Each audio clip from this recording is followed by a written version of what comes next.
Hey, what's going on YouTube? zacgent here, real estate sales representative with RE/MAX Real Estate Center in Cambridge, and we are here for video number 4 of our 4-part video series on first-time home buyers, which means this is the last one. In the previous 3 videos, we've talked a lot about different things, lots of numbers thrown at you, lots of things to think about, and you might be wondering, wow, should I really buy? I've always rented, or renting seems easier. Should I really buy? Should I take on that expense? The answer to that question is yes. 100% you should buy and get yourself into the market. There's nothing wrong with renting whatsoever. Renting is a great option. However, if you have the option to buy over renting, I would say buy every time. There are a lot of expenses that come with home buying, and we've talked about that in other videos. When you look at renting compared to owning a home or to having a mortgage, your rental rates are often much higher than your mortgage rates. Now, obviously, utilities kind of wash itself out because you're often paying that with rentals. But owning a home, there are different things you're going to buy that with a rental you weren't. So yes, there are other expenses with owning a home. However, your monthly costs are probably lower just because of the fact that renting a home, can often be you're renting it for $2,000 or $2,400 when a mortgage on that home would be $1,600. So you're pocketing that difference. Or if you are spending it, you're spending it on things you like. You're spending it on your drapes, and you're spending it on improvements to the home. The other thing when you talk about monthly expenses, your monthly expenses for rentals go nowhere. It's money out the window. You are not accumulating any value whatsoever with your rental, besides some credit score. But again, you're going to get that with owning a home anyways because you have credit, because you have a mortgage. The other thing when you talk about rentals compared to owning a home, one thing that we don't always think about is that you're at the mercy of a landlord. You don't own that home. There are things that can happen over the course of time that you might not be living there anymore because the landlords decide that they're going to live there themselves. The landlords decide that a relative is going to live there. There are many other things that might come up where if you own your own home, those just aren't things that come up besides paying your mortgage and your property tax and following the bylaws. That's all you really have to do. So you might be thinking, I just don't have the down payment. I need to have more money. I need to save up more. I have to have that down payment. I have to have that 20%.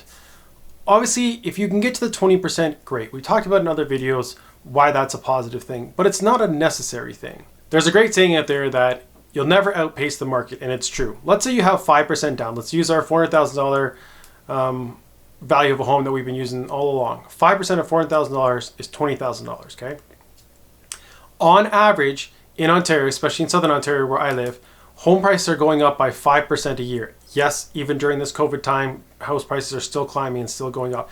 I live in Kitchener-Waterloo. They were on pace to go up by 7% in 2020. We'll see if that comes to fruition or not because of the pandemic. But regardless, 5% is a safe number to say house prices are going up. So 5% of $400,000 is $20,000.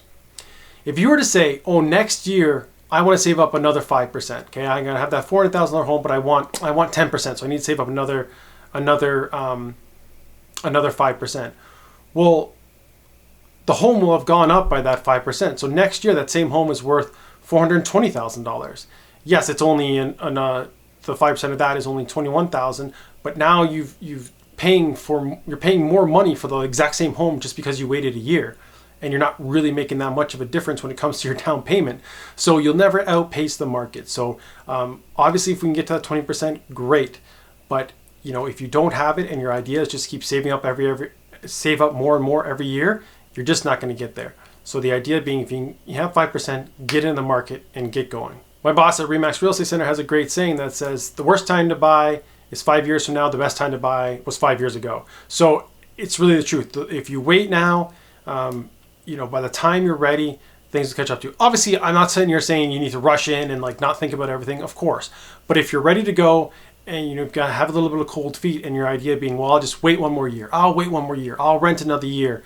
Unless there's a really reason that's holding you back, you should do your best to really get into the market and get your investment working for you. Get your money working for you. The other reason why it's great to get in the market is because borrowing money is cheap. When you talk about getting a mortgage payment, the interest on that mortgage payment for the amount of money you're borrowing is dirt cheap.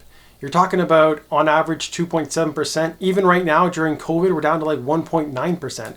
Okay, that is how much money, the percentage that you're going to have to carry for the next 5 years. So when you look at your other loans you have, nothing compares to borrowing money for a mortgage.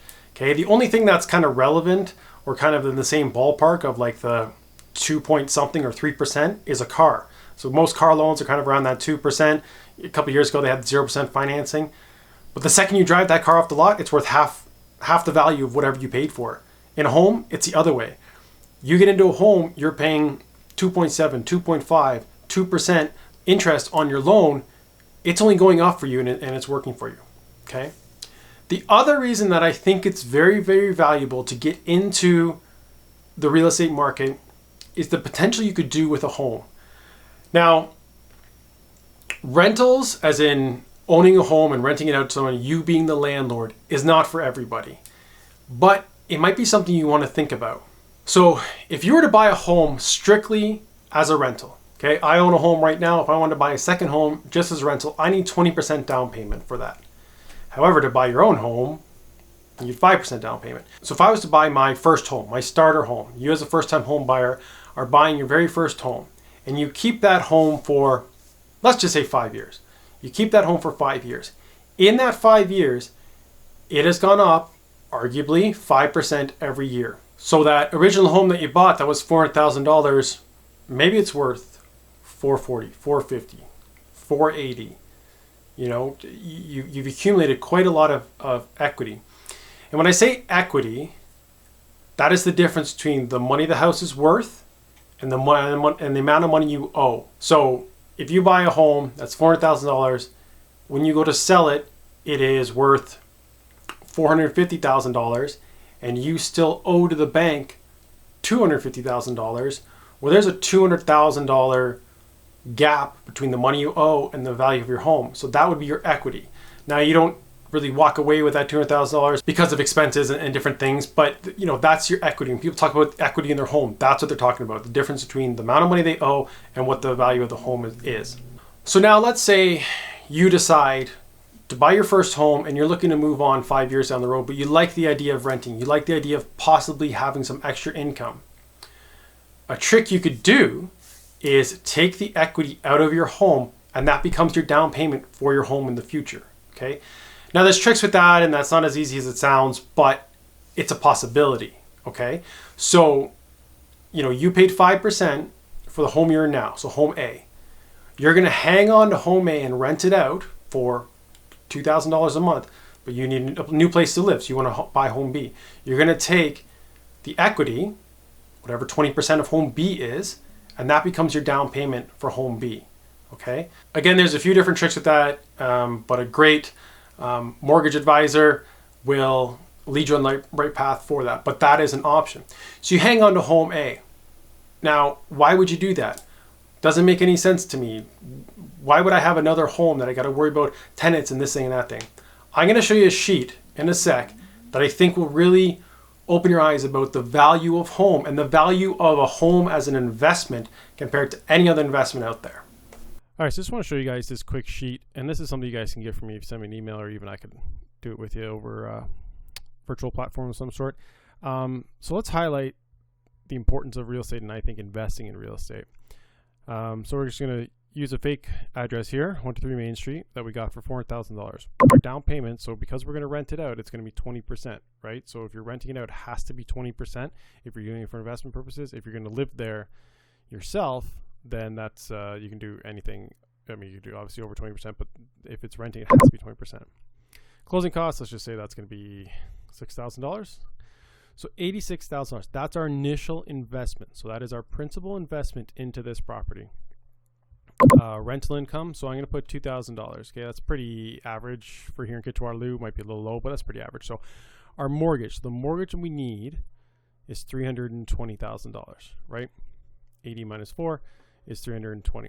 So when you're doing this, you click on the monthly mortgage payment, and it creates pops you up a little sheet here with Scotiabank, and you just have to fill out some of these things, and you get a little report, which is back over here. Okay, so I have my little report. So my monthly payment is $1,312.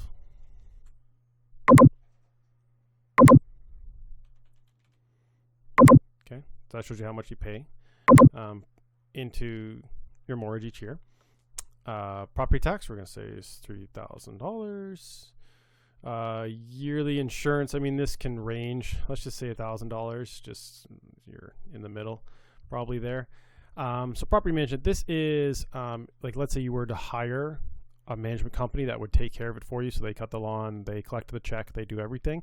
They usually take a percentage. So I put a number in here regardless, because even if you're going to do it yourself, you're still going to have some expenses, whether it's cutting the grass or fixing some stuff. So 5% is a pretty good number to work with. So that's going to be your expenses. So this is our money we have coming in from our rent, 24.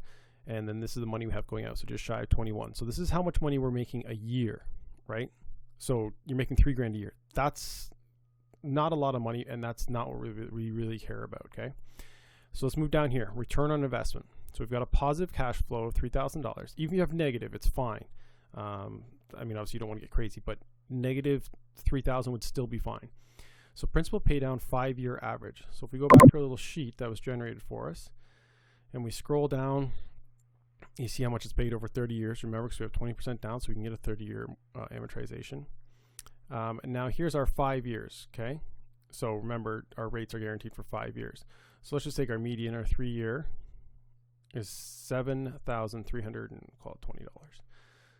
So our principal pay down, $7,320. Okay.